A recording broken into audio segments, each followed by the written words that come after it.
question 4 part 1 also might have made you spin out. Right? Now, by the way, can I just say, you know when people, like, it can be kind of like, oh, I've never seen a question like that before. I shouldn't be expected to answer a question like that. I've got news for you, and I've said this before. The questions that you haven't seen before are the most valuable ones. They're the ones where we can really determine, do you really know what's going on, or are you just going through an algorithm, through a series of steps that you've memorized for a particular question? You do step 1, 2, 3, 4, 5 and get an answer out. This doesn't match, right? You're expecting something cos this plus something sine that. That's what you usually get for auxiliary angle.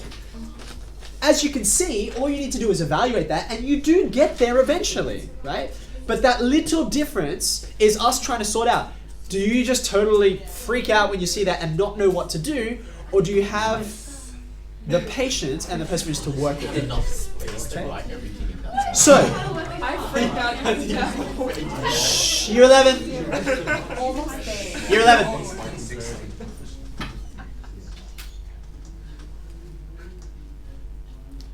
Once you have evaluated this cos theta plus 60 degrees, out it comes, right? You combine your cos terms, there's your sine term, and there's my expansion of the particular form that they've given us, okay? So that'd be nice, and it gives you an acute angle. You can see I've got my r cos theta, my r sine theta. I work out r. In this case, even though, like, yeah, you could write it as root 12, you can see that actually taking out the root 4 is useful to you because it makes this step over here easier, right? When you're actually working out what cos theta and sine theta are, you can determine what theta is conclusively. Very simple. Okay. Quick question? Square root 12. It's the square root of a squared plus b squared, which is 9 plus 3, which is 12. Okay. So, once you've got your value for r and your value for sorry, that's a bit naughty. These should be alphas. Sorry. Once you've got your shift, right? You've changed the phase. There's the auxiliary angle right there. Okay. And you use that for this next part. Now again, there's a bit of a trick, right? And I did you the favor of drawing your attention to this restriction. You probably saw the 90. You might have forgotten that it's not inclusive of the boundary. So when you solve, there's only one solution in range, but even the solution in range is excluded by the domain. So there are no real solutions. Okay? So. Okay, now.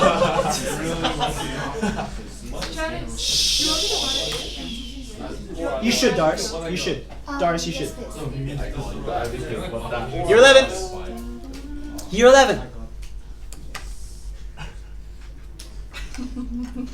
When we're all ready.